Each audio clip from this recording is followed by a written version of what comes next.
Welcome back to another episode of Around the 412. Joining us this week is our good friend Eddie Provident. I'm Tyler. With me, as always, is Smitty. Before we get into the show, let's talk about our socials. You can follow us everywhere at Around the 412. You can also subscribe or follow the show wherever you're listening to this podcast, as well as subscribe on YouTube. We're posting some shorts on there, trying to grow that up.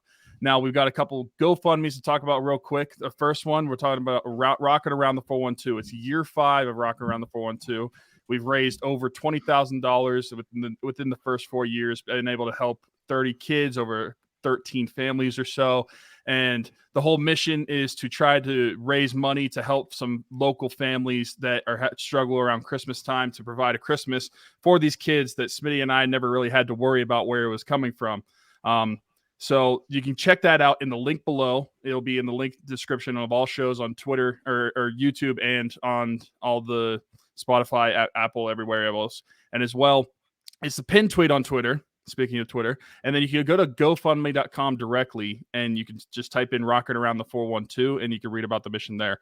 The second GoFundMe is actually a recipient of Rocking Around the 412 for this year. So the GoFundMe is called Isla Keene's Future. A little over a month ago, tragically, Dalton Keene passed away, and his daughter was left behind, but there is a GoFundMe to help with her future fund, so she's not left without anything. And so currently right now, I think it's over like $35,000, which is nuts. But we're trying to get some more awareness on that and trying to get it as high as possible to help her out with her future. So that'll also be in the links of the descriptions for the show, but it's also on GoFundMe.com. You can search Isla Keene's Future. That's ISLAKENE''S Future. And then you can read all about it there. I was curious as to how you were going to do the intro with Eddie joining us, but I appreciate that there wasn't too much added. It was just our friend Eddie Provident is joining us. Let's move on now. Pretty much. You didn't mention viral BTS cover sensation. That's right, viral Korean sensation. I don't think Tyler knows about that. No, I don't know what you're talking about. Oh man, we'll save it for maybe towards the end of the show. Okay. Real quick, we want to mention we don't talk about the Pirates a whole lot with it being the offseason. However, with winter meetings and the hot stove is starting to heat up, they did make a move in between Speaking of last Korea. show in this show. Yeah, there you go. Great segue. G-Man Choi, actually a name that people might recognize coming over from the Rays to the Pirates. He's a first baseman. His OPS has been over 750 every season besides 2020, the shortened season. May of last year, he suffered an injury that probably hampered him the rest of the way because he kind of fell off. He's actually undergoing surgery this offseason to deal with that. But, I mean, he's been a productive player throughout his career WRC plus over 115. To give you a number that's average, 100 would be average, so he's been above average player. The Pirates have been in need of first base help for a long time now. They've basically been looking for a solution there my entire life. So nice to see that they've at least made an attempt to find somebody there. I don't think that, hopefully this isn't like their big move of the offseason. This is the first of a few. But, I don't know with them when they hold a town hall and don't tell anybody about it. I don't think that I'm too encouraged by where the Pirates are as an organization. The only thing encouraging to me with this is that if you look at his stats, you look at Choi's, like his spray charts and everything, he is a dead pull singles hitter. And so with the shift being banned, I actually think that you probably see a little bit more offense from him. So I don't know, maybe I'm at the point with the Pirates where I don't really, just show me on the field. I don't care. Yeah, this is all great.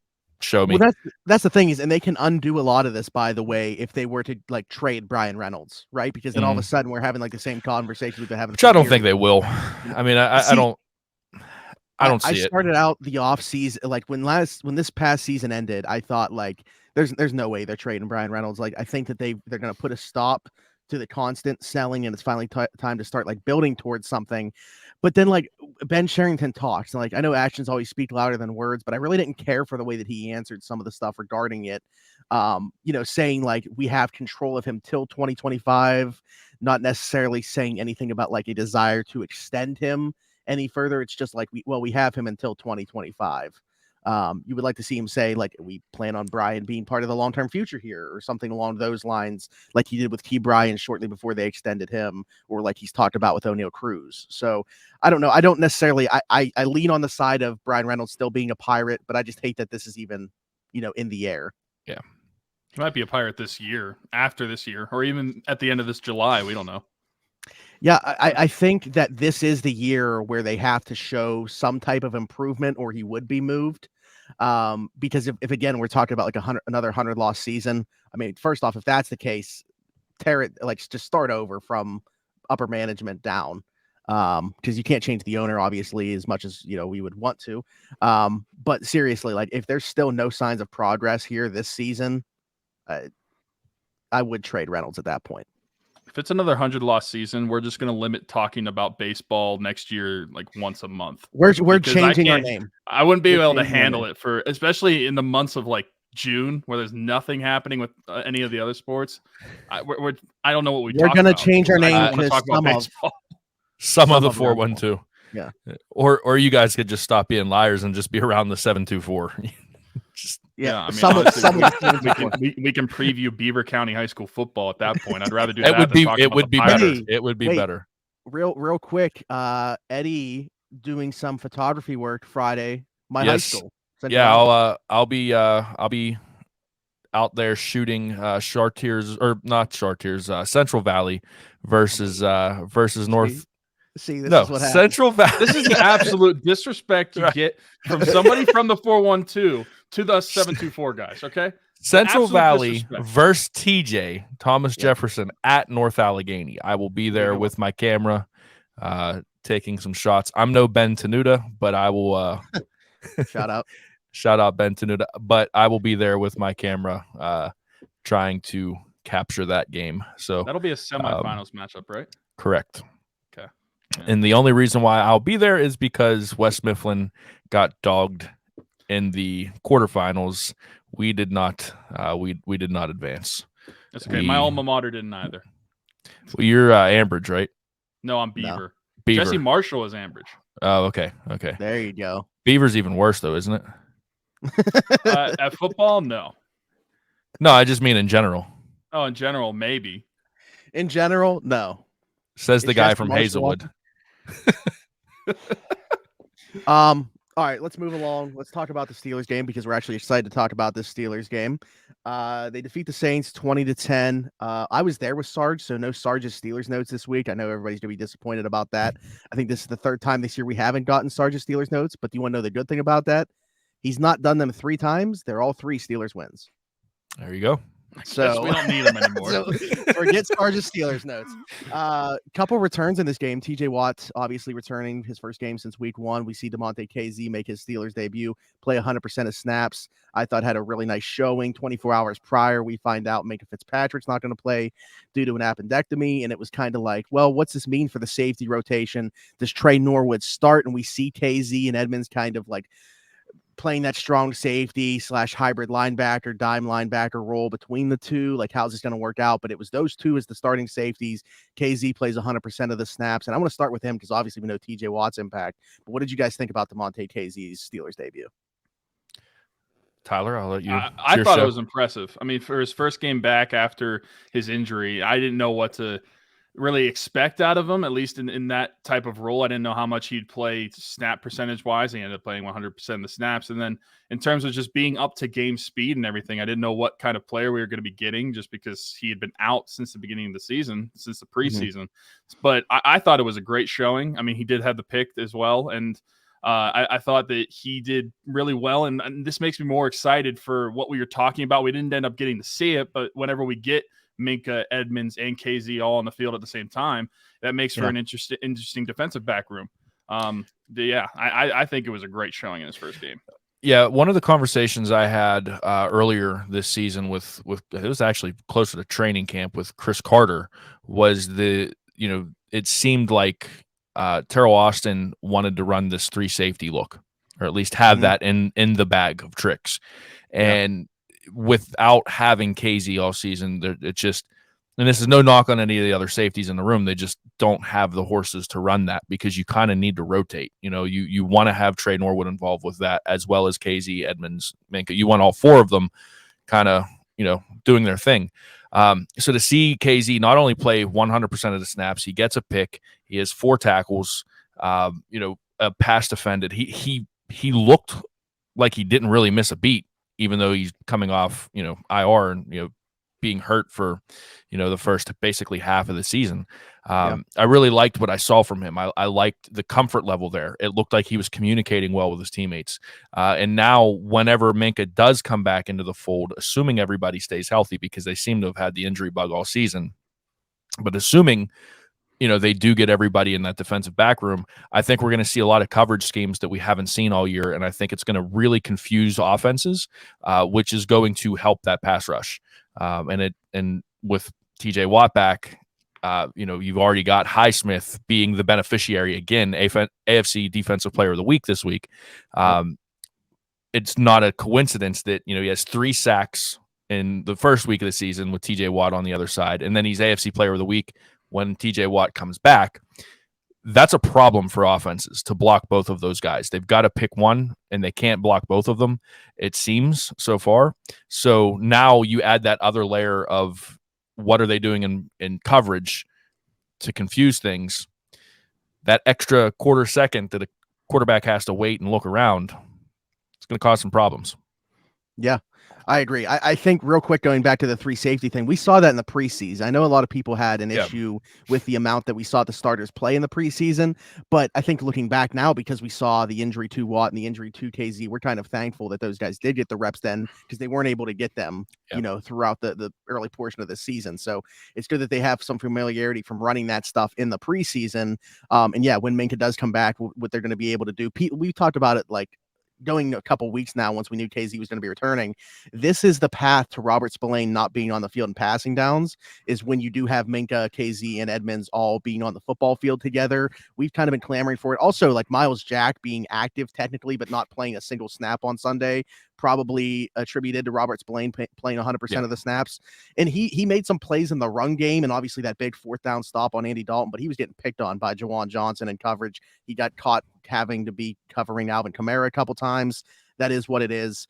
But going back to TJ Watt, obviously now, Eddie, we'll start with you for this one. You were kind of talking about it, obviously opening things up for Alex Highsmith. You would imagine Cam Hayward's production is going to see an uptick here in the coming weeks. But everything that he does for everybody else, along with like he can take on those double teams and still win. You were talking about how the coverage is going to benefit the pass rush, but how about the reverse side of that too? I think that's the reason the Steelers don't invest as heavy into their cornerback room, is because they're built been with that pass way rush for as long as I can remember. Even the Dick LeBeau days. I mean, they were blessed to have Troy Polamalu on the back end, and and guys like Ike Taylor. But really, aside from that, they never really had that top tier. Joe Hayden landing in corner. the lap was the closest thing. Yeah. Right. And but again, going back to the 2 Super Bowl wins, Ike Taylor, I think was, right below that top tier, but they didn't have the, the guy that you could just put on an island, right?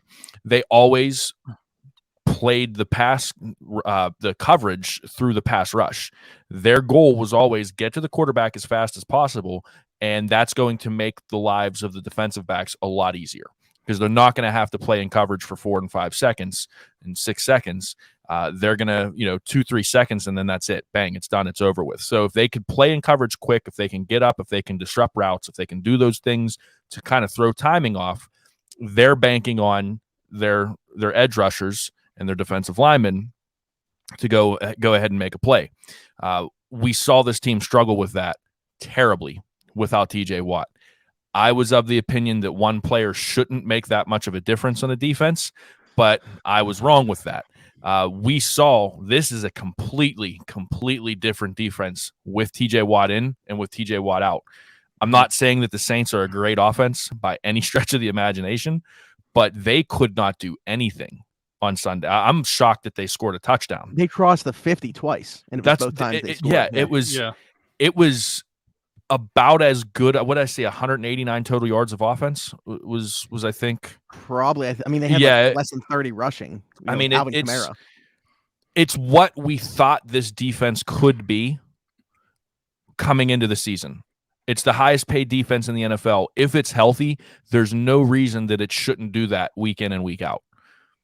And that's, I'm just that TJ Watt is obviously the big part of that. And I think I didn't even realize how big of a part of it he was until he was gone. We've said the same thing on here. Like they go from a top 5 unit to like a bottom 7 unit, whether he's in the lineup or out of the lineup. And it's crazy to think that one player does have that much impact, but he's the defensive player of the year for a reason. And I somehow think that we were even underappreciating that fact. But on Sunday watching him, did you guys feel like, okay, he hasn't missed a beat? Did you think that you were seeing the same TJ Watt? Or are you like, I think he's still got some rust to knock off. Okay. I don't think we saw 100% TJ Watt. I think maybe 85, 90% TJ Watt, but I still think he's got a little bit that he can knock off and get back and be better. I think so as well. And I think part of that plays into when he got hurt, which was game 1. He out of that, I mean, TJ Watt, for as good of a player as he is, it takes a little bit for every player to get up to full regular season speed. He gets injured in game 1, gets knocked out for like a month and a half, and then we see him in this game. I still think there's a lot of rust to come back. But just to go off Eddie, what you were saying, like, sure, the Saints aren't a good offense, but the Bengals, which we saw in week 1, they are. And what we saw from that defense in week 1, I get it. It was the first week of the season, so everybody's going to be rusty, including the Bengals offense. But having 5 turnovers, the effect that TJ Watt, what he had 2.5 sacks in that game himself. I think that I think that he is making such a big impact. It's like I'm trying to relate it to something else. Like it'd be like Sidney Crosby not being on the Penguins. Now I get it; it's a little bit different with hockey, but I just think it's that much of an impact when he's on the ice and not on the ice with Sid. It's the same thing with TJ in this defense. It is a night and day difference, and it just makes a factor that teams didn't have to worry about for a stretch of like 8 games or so. It was easy to look at this front 7 for this defense and be like, okay, we can work with this. I have a hypothetical for you too. Mm-hmm. Let's just spitball here. Say the Steelers go on a run. All right, and they finish the season 9-8, 10-7. All right. Let's just like hypothetically say that happens. Mm-hmm. And TJ Watt has his regular TJ Watt numbers for that time period. Is he defensive player of the year again? Because I don't see how he couldn't be. If you see what his team couldn't do without him, and then you see, they're 10-1 with him, or they're 9-1 with him, 9-2 with him. How do you say no to that? I would probably say no, not personally for me, just because I think the voting looks at more than just the most valuable player to their team. They're just going to look at totals as well. And even though he missed a good chunk of the season, and proportionately to how many games he played, his totals could be great. I just don't think the voters are going to look at it. Could that be a situation of maybe like an MVP versus defensive player of the year thing, or you just think, nah?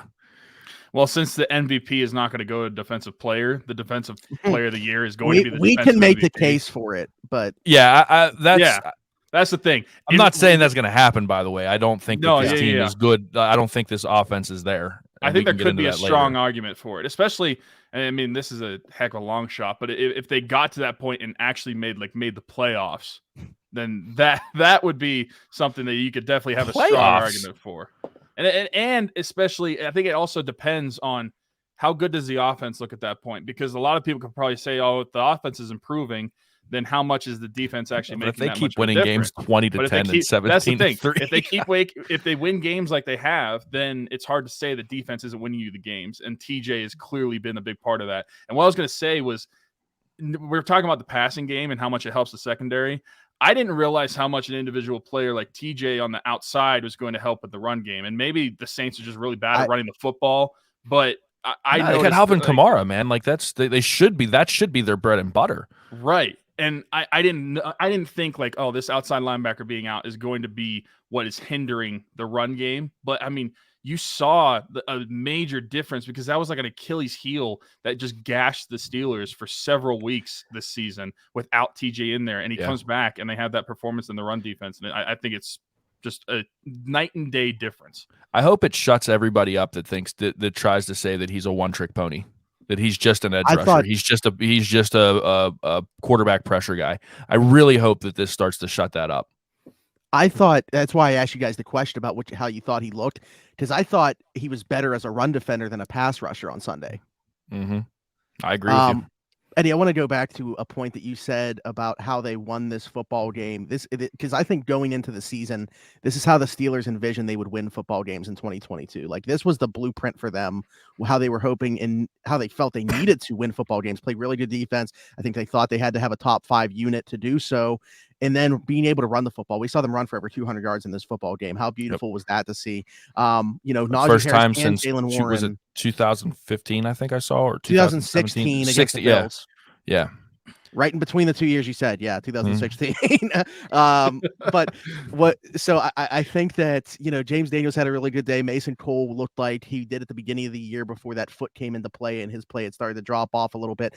But I mean, across the line, there were holes that were opened up. Najee Harris looked as good as he has all year. Jaylen Warren made a lot of plays in the passing game too. I think he's a better pass catcher than people were giving him credit for. And then Kenny Pickett, he's got 88 rushing yards over the last 2 weeks. I think that he's found an element to his game that we knew was there. Now, maybe you don't want him to tuck and run as quickly as he has and just get away from and not go through his reads. And Tomlin actually talked about that a little bit in Tomlin Tuesday. But to finally see them have a run game like this, do you guys feel like this is like the Steelers in this football game found out what their blueprint is going forward? I think so. And one thing that I think I was relieved to see was Najee actually just put his foot in the ground and move forward. That's to me has been his biggest problem this season, and I've talked about it on the show, I feel like relentlessly, and not saying that Jaylen Warren was the better back, but Jaylen Warren was running as the type of running back I wanted Najee to run as, and I saw that this week. He didn't really do the dancing around. He just put his foot in the ground, went north and south, and look at the result you got. I think that has been the biggest problem, and I know the injury happened early on in the season to Najee's foot, but over this course of the season, I can't keep holding that injury for him accountable if he's not going to as well. And so what else I'm going to push back. I'm going to push back on that a little, because back in my former life, when I was in the locker room, one of the questions that was asked of him when I was in a media scrum was, about that injury. And he had talked about having the metal plate in his shoe and how much that was bothering him and how much that was affecting him. And I know that if you're on the field, there's not supposed to be any excuses. But when you have a guy that has the agility at the size that he does, and you put a metal plate in your shoe, you're going to lose a lot of that first step. You're going to lose some of that quickness and that little jitter that he has, that he can get quick. He can hit that first that foot down and go. You're going to lose a little bit of that. And it's been 2 or 3 weeks now, plus the bye, where he hasn't had to deal with that. So now we're seeing Najee hit full stride. So he's not going to use it as an excuse. Tomlin's not going to use it as an excuse. No one's going to use an excuse in that room. But if I'm being realistic, you can't expect him to be 100% in that situation. I think this past week was finally the first time that we saw Najee, because we saw little bits of it, here and there, and not so much in Philly, but I think in Miami we saw a little bit of it. But this was the first week we really saw Najee going back to what he was last year. If the offensive coordinator could just learn how to freaking use him and get him involved more in the pass game, that'd be great. But I guess that's another conversation for another time. We are talking post. When was the play where it was the play that he stopped 2 yards and just danced for a second and didn't? That was in Philly. Yeah, that was Philly. That was okay. So to me, that your foot's not bothering you then. That's mental, the bro. Difference mental, man. Yeah, but if your foot's not bothering you and you don't have confidence in it, that you're gonna make stupid decisions like that. It was a stupid decision. It was mental. That wasn't physical. Stupid decision. But to me, if it's he's the same thing with Devin Bush, not a problem with that, right? But look at Devin Bush last year. You can't watch tape on Devin Bush and say that he was fully confident in that knee, right? Now, I'm not saying that Devin Bush is what we all want Devin Bush to be this year, but he is a different player this year, and he has confidence in that knee again. It's the same thing with Najee on a smaller scale. I think it took him a little bit of time to be confident with his foot without the plate and the support to finally start doing the things that he knows that he can do. This week we saw a confident Najee. But like, so my thing is, all this aside, the vision issues, and it's not like healthy Najee had issues with his vision. Yeah, that's a given. Yeah, there's no argument there. So, like, I mean, in terms of what he's dealing with his foot, and I don't think he's going to be 100% this season. Like, regardless of him saying he's going to be 100%, I don't think he's going to be 100%, which is why the Jaylen Warren effect is so important. Him rising up to be what he has, because obviously you weren't getting that from Benny Snell. You weren't getting that from Anthony McFarland. They weren't able to find running back production every time that they took a guy in the middle rounds. But with Najee, it just seems, I understand that the foot could be causing some other stuff in his head because he's trying to overcompensate and stuff like that. Maybe the trust still isn't there with the offensive Tyler line. knows all about overcompensating, so he should be able to understand this. I also know about foot injuries. I have them all the time. Oh, yeah. I remember the days walking back from PNC Park to the casino. Those were rough. But anyway, yeah, I think that people have already made up their mind who they want to place blame on, and they lose sight of the fact that there's enough blame with this offense to be given to literally everybody, which is why I want to then move on to Matt Canada, because I thought actually on Sunday he called a pretty decent game. Derek Bell said 20 points. Great game. But listen, Kenny left at least 10 points on the board in the first half, and also they missed 2 field goals. Okay. So they should have scored over 30 points in this game. Yeah. Okay, hold on. But before we even talk about, I just want to talk about the field goals for a second. Why the hell did we get rid of Skiba? Nick Skiba? Why? He had to go back to singing for Alkaline Trio. For that's Matt Skiba, right? I was like, I'm pretty sure his name's not Nick. Yeah, but no, Skiba made his 2 field goals and he made his 2 extra points in the game that he played against the Eagles. Why did we get Matt? That's Wright? why. Better yet, when we needed the kicker, why didn't we just go for Dicker the kicker? Yeah, he's kicking for the Chargers now. In LA, yeah. Right? Yeah. But yeah, so when they get rid of Skiba, everybody's like, "Oh, Boswell must be doing all right. He's coming back." No, he went on IR. He's going to miss at least 3 more games. We'll see what happens from there. But I don't know what made them want to make the change. Obviously, they were familiar with Matthew Wright. He spent time here over the course of the last couple seasons.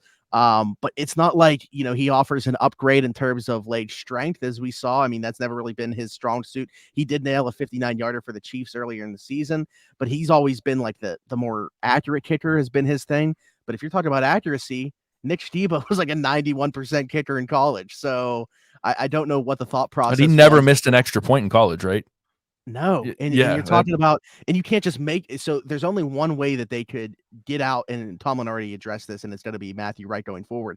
But when you sign a guy off of a practice squad to your 53-man roster, he's got to spend 3 weeks on the 53-man roster.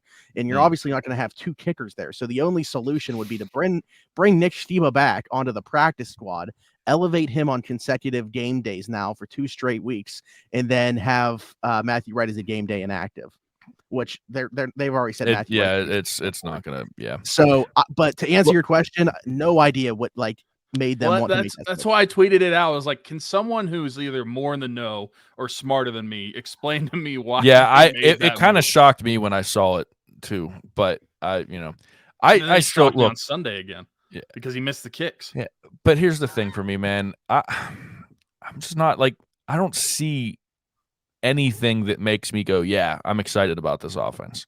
Even last, the 200 yards rushing is great, but I mean, I want to see it's Najee and the guys in the room always talk about stacking bricks. All right, show me this week against Cincinnati, put up 30 points against Cincinnati this week. Actually use here George Pickens, rushing touchdown. Look at his catches and his receiving yards for this week. Not that great. Use freaking George Pickens. He's the best athlete on that freaking offense. Use him for once. They're not using this guy. He should be offensive rookie of the year with the skill that he has, and they're just not using him. They're not getting him an open field. They're not getting him down the field often enough. 1 game is not enough for me. I'm sorry. It has to happen. They've got to start using their weapons. It drives me nuts that they're not. And Matt Canada is I'm sorry. Now that I can say this, he's a complete freaking idiot. Yeah, well, part of the problem, I 100% agree with it. But again, when we're talking about like trying to find just one issue here, Kenny Pickett is the reason that a lot of these plays aren't being made as well. I mean, very first play of the game, he's got Damontae Johnson wide open, 75-yard touchdown, easy. Doesn't even look his way, throws behind George Pickens, which even that could have been a 20+ yard gain if he hits Pickens and throws it behind him. So there's a lot of offense being left on the field right now, and it's not just. But they're not putting. I've been saying this since the day since his first start. They're not, and I even said this with Mitch Trubisky. They're not putting their quarterbacks in situations to be successful. Like they're not.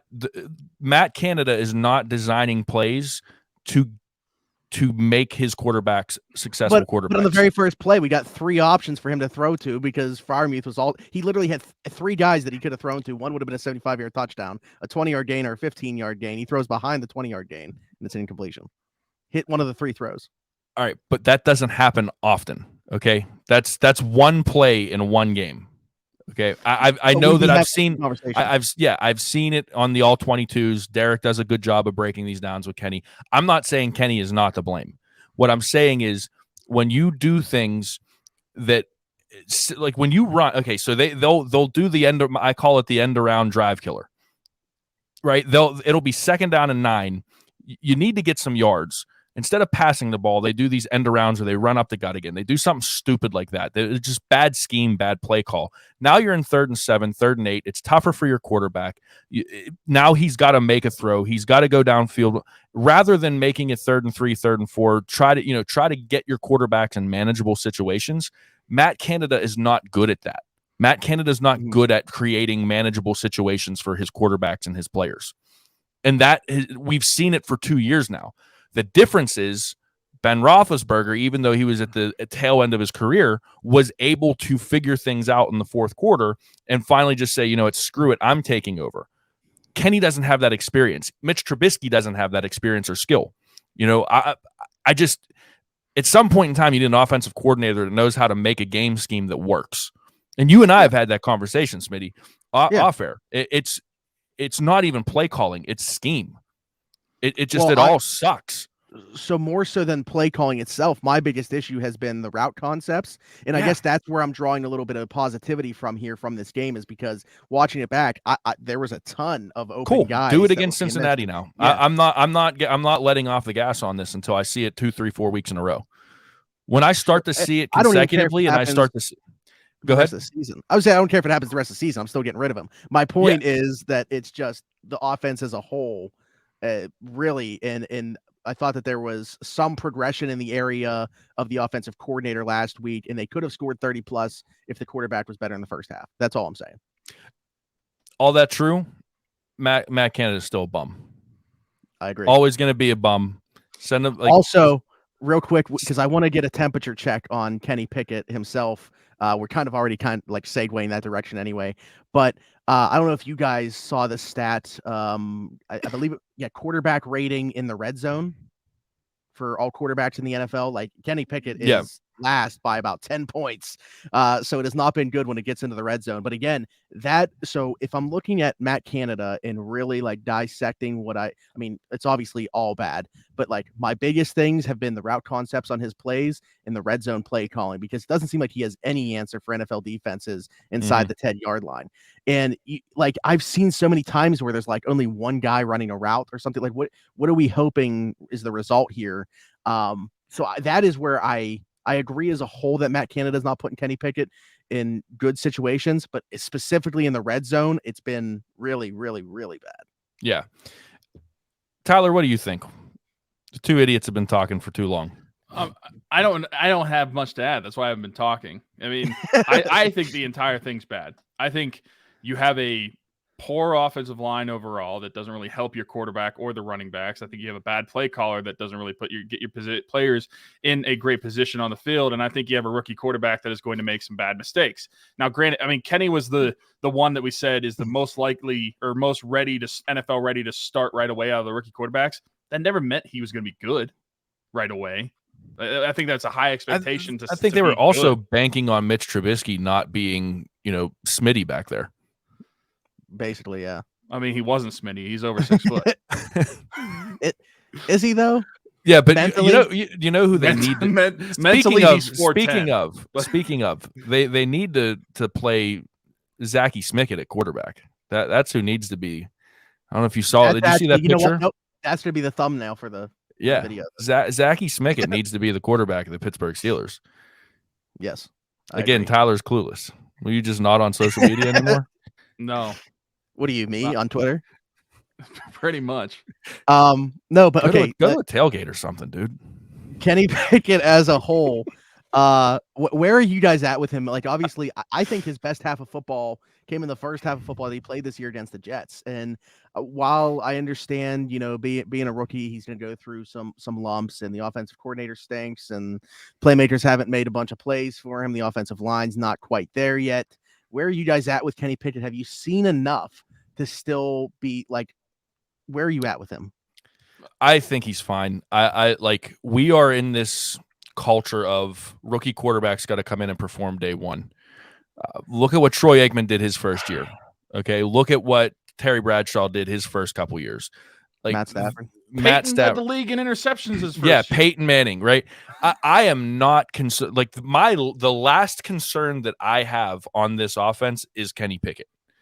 Give him a year or two to get things figured out. All right, give him a year with a competent offensive coordinator to get things figured out. And then we can have the conversation, is Kenny Pickett the problem? He's not the problem right now. I don't see him, he's not the one missing blocks. He's not the one, he is, like you said. No, he was the one trying to throw a block on that one play. And like Smitty said, there are times when he's missing receivers downfield, but this is the NFL now. There's a difference between NFL open and college open. All right, he's going to miss guys. This is a part of the maturation process.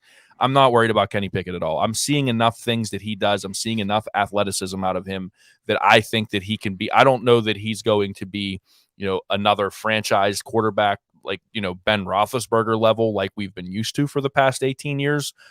But I don't think that he's going to be a bust. I think he's going to be a fine, solid quarterback in the NFL for a decade. I think that's what we've got with Kenny Pickett. Athletic Derek Carr or Kirk Cousins? I actually was having this conversation with somebody on Sunday. Athletic poor man's Drew Brees. Although Kenny's over 6 foot. Drew wasn't. No, but I see a lot of he's not a big guy. Like, he's not, he's not what you typically see in a, an NFL quarterback. He's not a 6'4", 6'5", tall dude in the pocket. He's 6'2", 6'3", generously. He's accurate as hell. And I think that he's a very cerebral quarterback. I just see a lot of similarities to Drew Brees when I see him, and that's just me. But I think he's not going to kill you with his arm. He's not going to throw the ball 65 yards down the field, but he's going to be accurate. As he begins to understand defenses in the NFL, as he has an offensive coordinator that, assuming, schemes things up for him to be successful, he's going to be deadly in that intermediate and throw guys open. We've already seen it his first couple of weeks. I saw a huge difference in how he was throwing guys open, throwing to spaces to let them run more. In the game against Tampa, he did that a ton. I was really impressed with how he was doing that. I think even in this game against the Saints, you saw a difference in the first half to the second half. Oh yeah, without a doubt. That's what you want to see from a rookie. But getting back to the offensive coordinator thing, I brought this up a few times. I don't know if I brought it up on here at all, but like looking at none of us want to see Matt Canada come back. Now he is under contract next year. Does that mean much? Not necessarily. They could still get rid of him. They could fire him, pay him for next year, even though he's not going to be here, and still bring in somebody else. I think it is people are throwing out all these names, and very few of the names have been somebody that has experience developing a young quarterback and has called plays in the NFL already. I think that those are two musts for the next offensive coordinator, because obviously Tomlin, his strength is on the defensive side of the football. He's been a head coach for a long time. Obviously, he's going to have a hand in the offense, but the next guy kind of has to be, in my opinion, closer to one of those like offensive gurus that you're seeing hired as head coaches now. Even if it means we're only going to have this offensive coordinator for a year or two, turns Kenny Pickett into, let's throw the franchise quarterback thing around, a franchise quarterback, and then he goes somewhere else because of what he did with Kenny Pickett. I think play calling and working with quarterbacks in the past is a must. I You're not going to like what I have to say. Okay. I think they need to make Mike Sullivan the offensive coordinator. Why is that? He's had success as an offensive coordinator. Well, look at what he's doing with the Penguins. There he is. There it is. See. No, he's had success. I believe is that's what he does. He's the quarterback's coach right now. Kenny knows him. I don't think anybody on that coaching staff knows Kenny better than Mike Sullivan. I think that there's a trust level there. He knows, he knows what this organization is about. I generally don't like the hire from within strategy, but in this particular case with a young quarterback where you're looking for somebody that there's a relationship there. We're talking about turning Kenny into a veteran, solid quarterback over the next few years. Mike Sullivan's already got everything that we're looking for. Maybe he's not this offensive guru like the dude over in Miami, Mike McDaniel, but he has the relationship with Kenny, and I think that he's a better offensive of mind than Matt Canada. For as big as Matt Canada's head is, there's not really much in there when it comes to offense. Mike Sullivan, there were already rumors that if Matt Canada's offense kept sputtering the way it was for that 3 or 4 week stretch, that the play calling was going to get turned over to Mike Sullivan. So there's already rumblings that could be the next thing. Anyways, I just say give it a shot. I think that with the relationship there, I think that's the way to go, because I don't see anybody right now that other than Frank Reich, but we know that's not going to happen. I don't see anybody that I'm like, yeah, bring him in to run this offense. I don't know who I'm trying to find.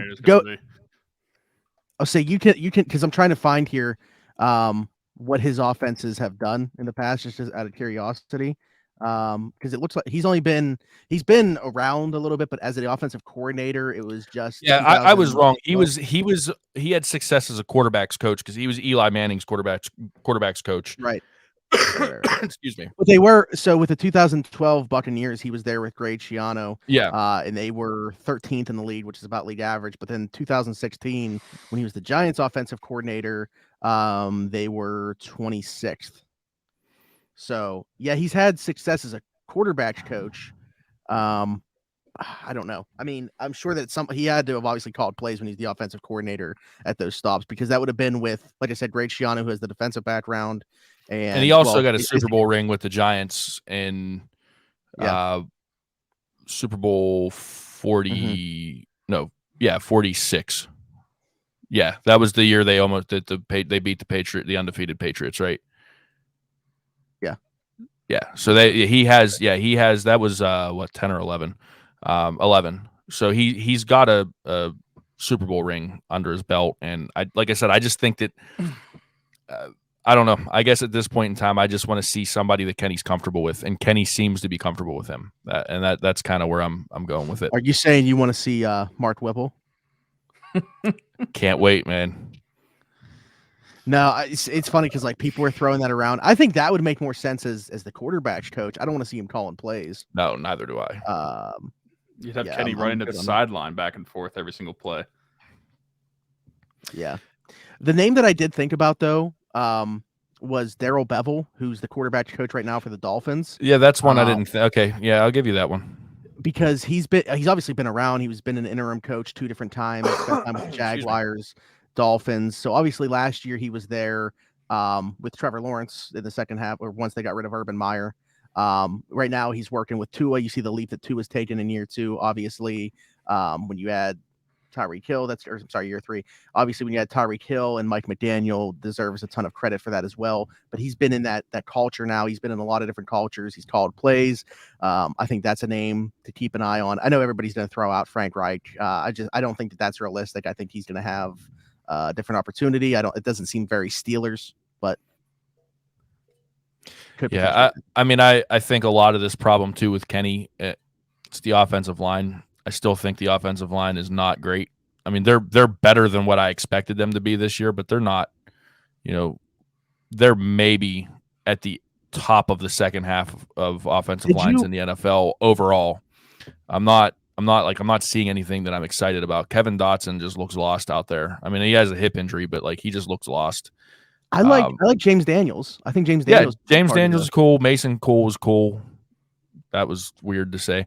But like outside of that, I don't really see anybody on that offensive line, and I'm like, yeah, keep them for sure, lock them up long term. Like, there's two guys on that offensive line that I'm impressed with, and I'm using the term impressed lightly. Yeah, we brought up on here. I mean, I'm sure a bunch of people have brought it up, and you might even be able to just automatically know this as well. The last time that they invested a first or second round pick in the offensive line, do you know who that was? DeCastro. Yeah. Yeah. I mean, think about how long that's been since they've made that type of investment. 10 and it's not 11 like years, right? 10 years. And it's not like they're going out and finding, like James Daniels every year. Like they need to make some type of investment, whether it is like a high priority free agent or a top 2 pick in the draft. That's why, I know, people hate hearing this, but I'm almost not happy that they won. I want to see them. I want to see them go like. Here we go again. Somebody's going to get 4-13 or 3-14 and just absolutely bomb this season. Get themselves a high pick. Tackle we're taking. Let me finish, Mr. Smitty. I want to see them get a top 5, top 7 draft pick, trade it back, get an offensive lineman in the middle to the late of the first round, and build up some picks. Because if there's one thing I know about this scouting room in Pittsburgh, they're good in the mid rounds. Stock up on some picks, get some holes filled on this team. And like, I'm tired of this. Well, we've never had a losing season. I don't care if we never had a losing season, man. Like sometimes you need a losing season to hit a reset button. That's how we got Ben. That's how the Steelers got Ben Roethlisberger. That's how the Penguins got. Well, that's not how the Penguins got Sidney Crosby, because that was just the whole lottery thing. But that's how the Penguins got Mario Lemieux. They had the third best odds. Right. The point being is like, this is how it happens. Like this is sports and the way it's currently constructed. We don't have the golden draft rule, so like this is it. Like this is what we got. Stink for a year or two, stockpile draft picks, and rebuild your team. Like that's what the Pirates keep saying they're going to do. Well, they've never used the R word. They don't have the courage to say they're rebuilding. Well, there's nothing to rebuild. They're building. But you brought up Ben Roethlisberger. Ben Roethlisberger is the reason that the Steelers have tried to continue to push the envelope, even though it was very clear that they were no longer that caliber of team. They kept trying to win. But it was a top 15 pick, man. And Ben Roethlisberger was a top 15 pick. But I'm not talking about that. I'm talking about the way that they've operated in the last few years because of still having Ben on the roster. Like they're never going. They were never going to. Is he there now? The problem is, I think your defense is too good with. When we were talking about how good they can be with TJ Watt back, even if you want them to lose, the defense is too good to tank. Put Mitch Trubisky at quarterback. They're going to win you games by default. Put Mitch Trubisky at quarterback and see how long that works. Or better yet, here. Put Mason Rudolph on showcase to see what you let the rest of the NFL. No, I just like that's what I wish. Realistically, I don't think that's going to happen. I think they're going to have a top 20 pick this year. I mean, I think that's pretty realistic.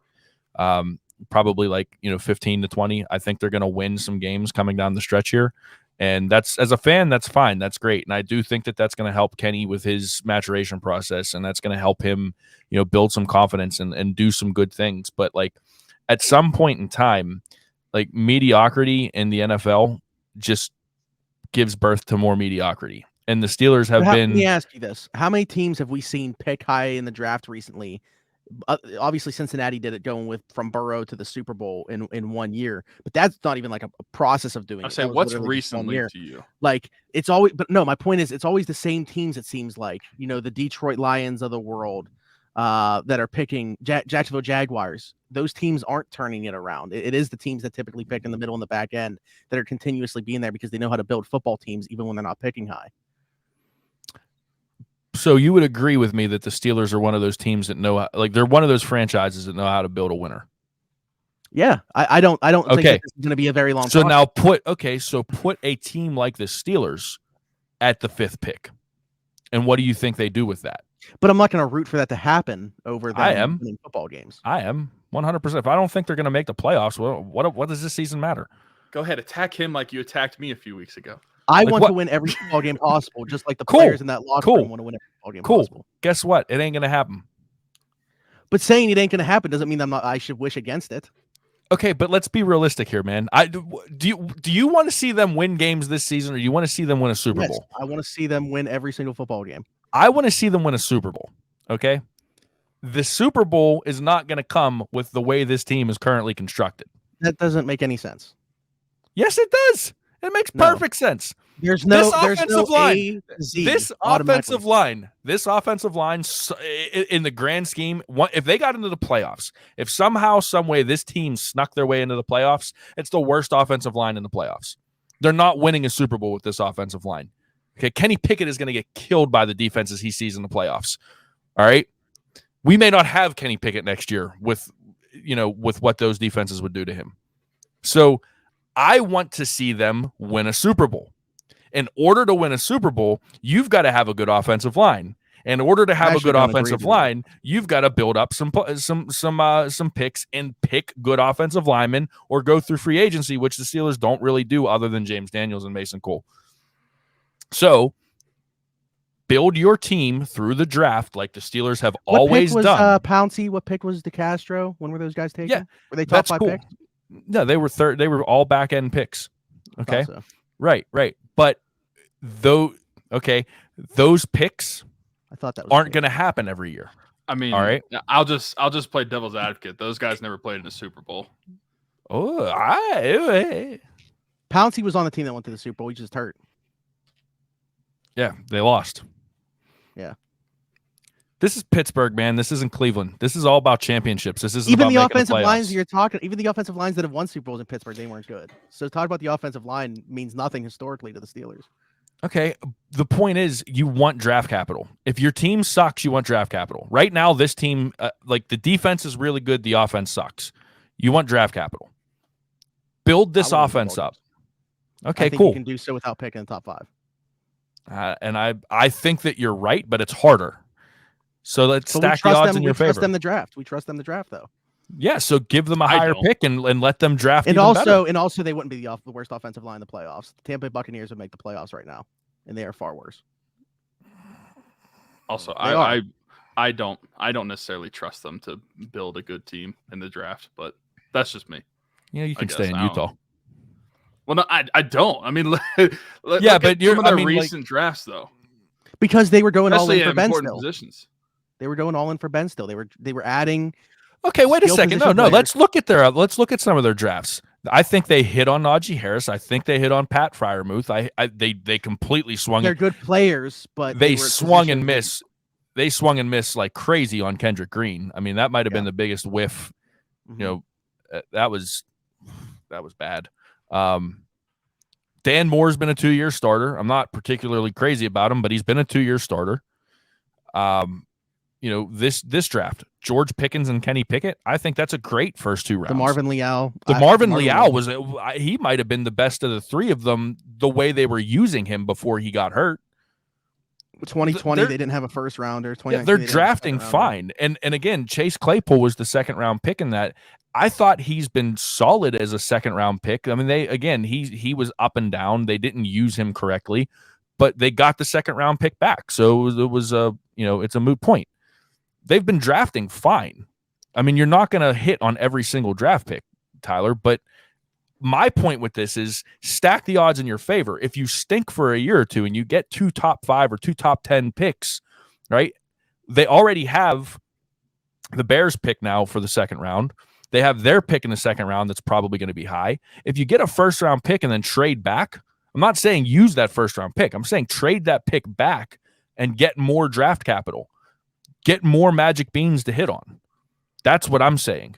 And the only way to do that is if you stink. As far-fetched as an idea of them making the playoffs is, them trading back is probably even more far-fetched. I think if the circumstance is right, it's not. Bro, we're talking about until the I see it. Steelers. Yeah, until I see it, I don't believe it's going to happen in the first round specifically. That's the thing. We're talking about the Steelers. It hasn't happened in 21 years. They're not going to trade back. We need to talk. We need to talk about especially hockey. if they're sitting there. No, we don't. I mean, you mentioned like pick number like 4. If they're sitting there and one of Jalen Carter or Will Anderson Jr. is available, they're not trading back. No, but in that case, I'd be super excited about that. Yeah, but I'd be excited. That's who you're going to be looking at if you get to that spot. Yeah, I'd be super excited. But I'm saying if they're 7 or 8, now what? You know what I'm saying? Like if they're a top 10 pick. So I still think it's better for them as a franchise to stink this year. I wouldn't even take one of the to be honest with you. That's probably where one of those tackles will go. I would. You know what I say? I just come up with the best idea. Let Matt Canada run the defense too. Unbelievable. Let's talk about the other Mike Sullivan coach team to wrap things up here. Just a couple notes to talk about. It looks like we're finally going to get what we've been clamoring for. Mike Sullivan has seen enough, and he is going to switch. Well, by the time people are watching, listening to this, it might be tonight. But the Penguins and Wild, next game that they play, Rust and Rakell swapped spots. Now, they didn't do line rushes in practice, but by all accounts, Rakell was in Rust's spot. Rust was in Rakell's spot, which is something we've been clamoring for. I mean, that top line has had no juice the last few games since that road trip started. They haven't looked like the normal Sid, Jake, Rust line that we were accustomed to. It's really about those duos. We know Sid and Jake are going to stay together.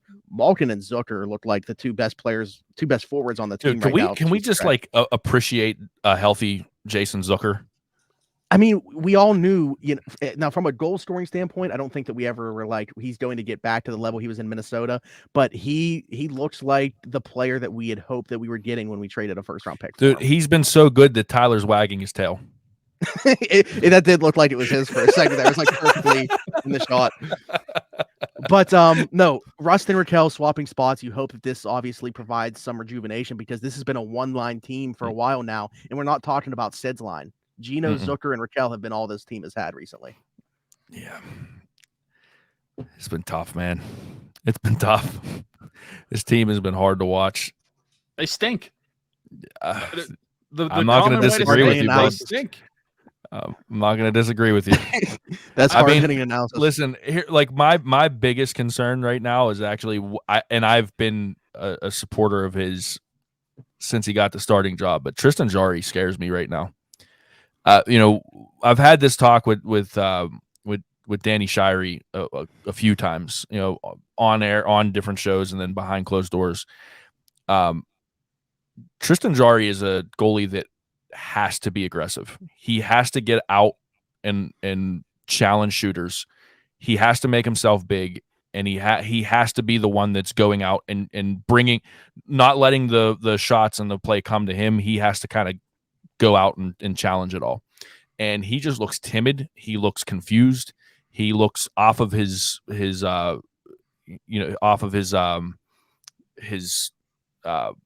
on, man, help me out here. Angles.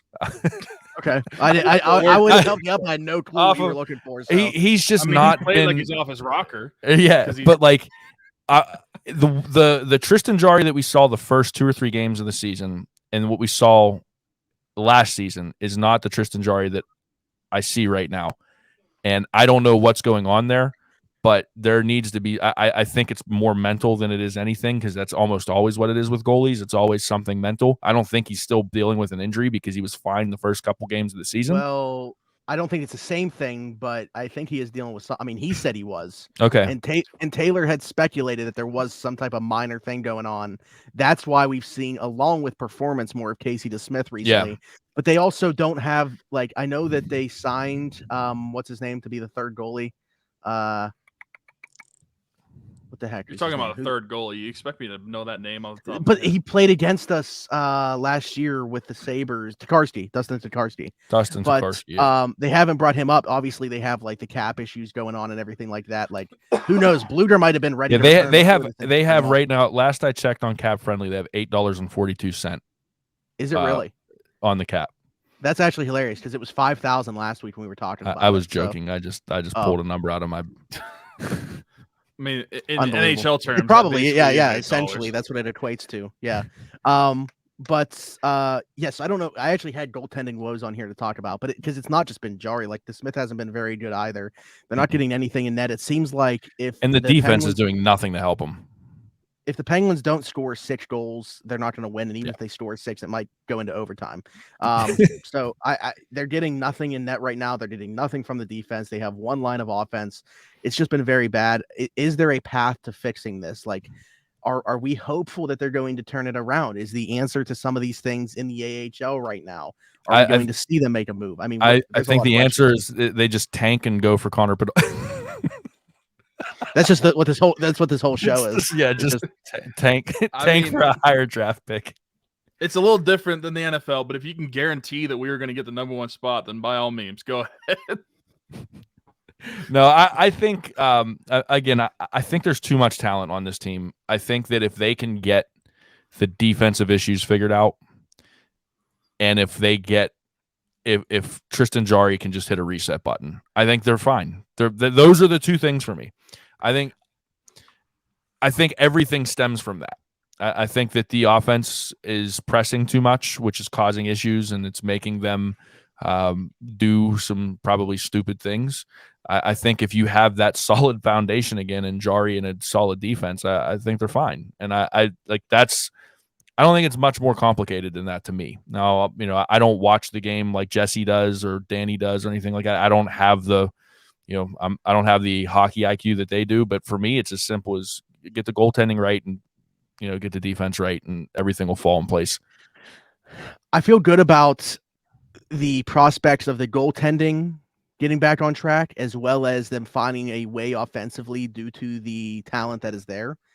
The defense, I'm not so sure about. I'm not so sure that they can find the right combinations, because the first step is going to be obviously getting POJ back, but I think you need to try him with Chris Letang. With what they have right now without him, I don't know that they have the right combination of players anywhere. I mean, we're seeing Brian Dumoulin play with Jeff Petrie right now. That is a recipe for disaster. Yeah, no, that's terrifying. I don't know that they have any combination of defensemen where they can get 3 good D lines. Yeah, that scares me. Potentially could, if cap wasn't an issue. With Ty Smith coming up. Ty Smith up here. That's the thing. Because you look at, not only does your defense, they're playing bad, but a lot of them have a big number of cap hit. And one that's the worst of all is like Brian Dumoulin. You can't do anything with him. You can't healthy scratch him because who's playing. But at the same time, like healthy scratching does nothing because the cap still has issues. You can't. It's not like you can bring up Ty Smith. Right. You do that, and who's going to trade for him or anything like that? So it's like you're in a stuck situation for him. This is where I think everybody was right to pump the brakes on how excited they were with the moves that Ron Hextall made. Because there was some excitement over, hey, Jeff Petrie comes in, he's an offensive defenseman, he really can, he's going to be a lot more of the even level, that we see. Like Mike Matheson has a higher ceiling, but his floor is the bottom of hell. So, Jeff Petrie kind of is that. We thought he was going to be that steady, like he's never going to be, and I heard a lot of excitement about like, hey, Ron Hextall made this move, he made that move, he did this, he did that.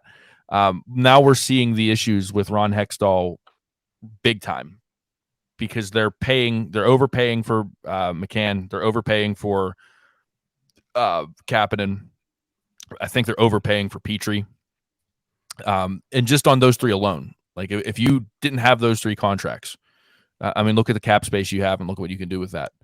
I thought it was as much as I liked Jeff Petrie coming in, getting rid of Mike Matheson for a bigger contract than Mike Matheson was one of the dumbest things that I've seen. Yeah, I think that he was smart to trade Matheson at a high off the season that he was coming off of. Without a doubt. But to make not even just like a lateral move in terms of what the guy was making, we'll take more salary on. Yeah, you're right though. As much good as he did with bringing back Gino at that number, with bringing back Letang at that number, getting Rust under market value, and even while I don't love the amount of years for Rickard Rakell, I think $5 million for especially with what he's looked like this year. Without him, I have no clue where this team is. Mm-hmm. as much good as he did with those deals, you look at what it left the bottom 6 like and what it's doing on the back end. And then you look at like John Marino flourishing in New Jersey, and it stings. Well, he's come back more. down to earth a little bit. Like he's definitely come back down to earth a little. I know that he only has like 7 or 8 points, but I'm talking about like people keep tweeting out. No, I just saw something I think it was from Jesse that like he had said there's the John Marino that Pittsburgh knows and loves. It might not have been Jesse, it might have been somebody else, but it was a graph that kind of showed like over the last few games he's starting to come back down to John Marino. Regardless, though, I would take John Marino over Brian Dumoulin. Oh yeah, 10 out of 10 times. I would take Smitty over Brian Dumoulin. I was about to say I'd take anybody in this room right now. Yeah, like that's the problem. Like, I mean, like just you could have found a team like Arizona or somebody that would just take a cap dump. You're like, hey, we're Buffalo taking on a ton of salary. Yeah, this like offseason? At what point in time, like if you you need cap space and you've got these guys that just aren't that good anymore, why hold on to them? And I know it's not that about easy. An extension with him. Yeah, I know it's not that easy, but like we see this all the time in the NHL. These GMs that are able to do all this cap, gymnastics. Why can't Ron Hextall? He's got every resource afforded to him with the Penguins organization. Make it work. Somebody break his leg with a lead pipe. That way he can go on LTIR, and there we go. They're cap. I thought you were talking about Hextall. No, Brian Dumoulin. No, but with Hextall, if there's a sniff, I know. I mean, it's rumored that it was talked about, but if an extension happens, he should be fired immediately. There's no way that Dumoulin should get an extension. Yeah, during training camp, there was some mention of that. I don't know that it's been talked about since, but I mean, this is the last year of his deal. I guess that's the silver lining is, if they don't extend him, we know that he's not on the team going forward. But I think that makes it all the more important to find out if POJ is the guy next to Letang going forward. But the problem for me, and this is always going to be the problem for me right now, you have a very small window now with this core. Yeah, we know what the window is now. And that's assuming they don't fall off a cliff. There's just like that's assuming that they keep up what they've been doing. You can't waste these years, man. And he's wasting a year. He's just absolutely wasting a year with how they constructed this team. I mean, I come back. I know this happened last season, but you let Jared McCann go for nothing. You actually let Jared McCann and Brandon Tanev go for next to nothing. I mean, like you can't. You can't look at all of these like and as a whole. You can't look at the body of work that Ron Hextall has done and not like. Thank God I don't have hair because I'd be pulling it out right now. Yeah, I think that's what's going on with me, to be honest. Yeah. Also, speaking of outside the defense, going to the forwards, Kasperi Kapanen hasn't played 3 of the last 4 games. He's a healthy scratch, and that's $3.25 million. Just it's a healthy scratch box. That's next year as well. Yeah, that's if you're going to look for a hockey trade or a quote unquote hockey trade where it's a struggling guy for a struggling guy, he's a perfect candidate. Would you, Larry? Let me ask you this: would you do one of those cap dump trades with Kapanen? Let's just again, I'm going to throw out a hypothetical here: Kapanen and a second for the cap space. Like they'll just it. They're not eating any cap. Then they get rid of the entire. Yeah, thing. If they're able to get rid of his entire contract, would you do like Kapanen in a second and like a fourth for like Arizona's 5th round pick or something like that? I think so, because I think the biggest issues is what the cap space. Play. Yeah, what this cap space, what they've done when you invest $10 million into McGinn, Carter, and Kapanen this season, what the rest of your bottom 6, what you can fill it out with. I mean, thank God they were able to get Danton Heinen back for $1 million, because otherwise I have no clue what that looks like. But think about what that could have opened up if you didn't do that. How you could have filled out the bottom 6. I mean, you could have brought back like an Evan Rodriguez who went to Colorado instead. There could have been some other things to construct that bottom 6 as opposed to what we're seeing now, where it's like really hard to find any redeeming qualities. Yeah, the bottom 6 last year versus the bottom 6 this year is just a complete. I mean, it's even if you didn't sign people with the money you had, I would be perfectly fine seeing guys that are making less than $1 million, like Drew O'Connor and Valtteri Puustinen and Alex Nylander potentially. Like there's guys in Wilkes-Barre that I Van would much Polen? rather see get a chance over the guys that are playing right now. And my to that point, Tyler, they can't play worse. Yeah, I mean, I guess they could. I mean, theoretically, but like it would be harder to play worse than it would be to play better. Either way, if you're going to lose a game, they're already losing games. Right. So, yeah, it's like I said, I know this whole conversation is flies right in the face of me saying I'm not like super worried yet, but there are some concerns with this team, and again, we go back to what the same conversation we had with the Steelers earlier. Even if this team makes the playoffs, it's just another first round exit the way they're built. I mean, I don't see them beating anybody in the playoffs. I mean, in order to beat somebody in the playoffs right now, I would see the only way I see that happening is, Sid and Gino and Letang just like strapping the team on their backs and just saying, all right, we're gonna take this, which I think is possible, but it's unlikely at their age. They need the support, and they don't have the support right now. And teams know that, so they're just they game plan for that. Even at the beginning of the 2015-16 season that they fired Mike Johnston and everything, they were 10-6 to start the season, 16 games in. That's better than what this season can say. But again, like they're not going to fire Sullivan. This isn't Sullivan's fault. No, I'm not talking about firing Sullivan. No, I know that, but I'm just saying, like team, in this situation, like in it's that not state. Like at the beginning of 2015, before they made all those trades to make that cup run, that team sucked, and they had a better start to the season than this one does. But I still think that team might have had at least a little bit better talent than this one. I mean, this Jeff, like right now, Jeff Carter, the way he's playing, would you take him over anybody off of that original, like the opening 15-16 roster? I would have to look at the opening roster, to be honest. Yeah, no, that team. I mean, because at least you had a younger Sid, you had a younger Gino. It was just Mike Johnston's system sucked for them. Yeah, exactly.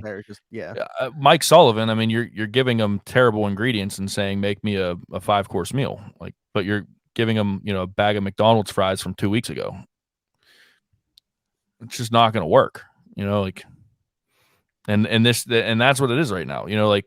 We could talk about Eddie Provident. You're giving Eddie Provident ketchup and saying make your homemade sauce. There it is, man. There it is. And it's not even Heinz ketchup. Oh man, it's Hunt's. Wow, that's a tough thing to say on Around the 412. Tyler, before we jump off of here, we need the answer. Would you take Jeff Carter over anybody on that 15-16 roster? I'm trying to find this opening day roster because I can look up the roster, but I don't know what the opening lines were. That's the problem. But let me. Okay. Sergei Plotnikov. That's a good one. Oh wow. There it is. Maybe I would take Jeff Carter over Sergei Plotnikov. And then looking at some of the fourth line guys like Scott Wilson. Hey, you know who I'd keep? Josh Archibald. 2015 Josh Archibald or the one now? I don't know. I mean,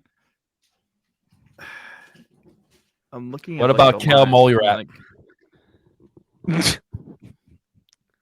Nick Bonino is already a third line center because we traded for him before the season started. Yeah. But what's frustrating? I'm looking at this like we could still have Dom Simone. And honestly, right now, I'd take Dom Simone over. You're not allowed to say that on here. Everybody except for Teddy Bluger on the bottom 6. And Danton Heinen. Yeah. Although Danton Heinen and Bluger. He's playing. Yeah. He needs to pick it up at the same time he's playing with Carter and McGinn. I know McGinn had a nice little run there. 6 games, 6 points or whatever. But I mean, at this point in time, they might as well bring back Bo Bennett. Honestly. I mean, he did a lot of what Cabinet's doing right now, not playing. So there it is. At least he had a good excuse. Yeah. All right, we can go on and name as much money. name former random Penguins all night, but we're not going to do that. We appreciate everybody that's listened to almost an hour and 15 minutes of Steelers and Penguins with a little Pirates sprinkled in from me, Tyler, and Eddie Provident. Eddie, it was a blast having you on. We got to make it happen again now that you got a little bit more free time. A little bit more on your hands. I think with this free time, I might go do some tailgating this week. All right, let me know which one you're at. Tyler mentioned at the beginning the GoFundMe's that will be in the description of the show wherever you're watching or listening. This is year 5 of our Rocking Around the 412 mission. We've raised over $23,000 in the 4+ years of doing it. Just recently added that up. Tyler always mentions the number of families and kids, which is great, but that is actually just last year. Those are the numbers for. So just last year helped 30 kids across 13 families, which is obviously great. A lot of those are repeat families, though, so it's like hard to count how many different families have we helped throughout the 5 years of doing so. So that's going on. Anybody that donates is eligible to win a number of prizes. We got a bunch of signed memorabilia, some jerseys that are wearable. We're also going to have some game tickets available. Every single penny that is donated goes to buying the gifts for these families, as well as with what's left over. We get them a $100 grocery card to be able to go and get some groceries to provide that holiday meal. Tyler and I never had to worry about Christmases growing up, and our mission is to take that financial burden away from as many families as we can during the holiday season. So along with that, one recipient of this year that we know will be Isla Keene, the 2-year-old daughter of my late friend Dalton, who passed away early last month. Tragically and suddenly, along with the burden that is always going to be over that family's head, there's obviously going to be a financial burden that has raised over $33,000 so far. I mentioned just to Drew and Joe talking earlier about it. It was so awesome. I went to go look at it just to like give you guys an updated number. And I was reading through some of the comments for the first time and just going through them and seeing what people had to say and all the different areas that people were coming from. Like my friend Bree, who's a Browns fan, had put it out there for me when I asked her to share it. And I was going through the comments and found a bunch of people that were like, hey, Browns fan here. Hey, Clevelander here. And you see some people just from like all over the US donating to it. And it just goes to show you, while this like started because of, obviously a tragic thing, it's just so beautiful that people can come together in this way. So I know on behalf of the family, they're not much of talkers, but I know that the gratitude is definitely there, and I can speak on behalf of our friend group and their family. We can't thank you guys enough for the support that you guys have shown so far. Please continue to do so. The link to that will be in the description of this. One last time, Eddie, we can't thank you enough for joining us. This was a ton of fun. We got to do it again. But for me and Tyler, this has been Around the 412. We'll see you guys next week.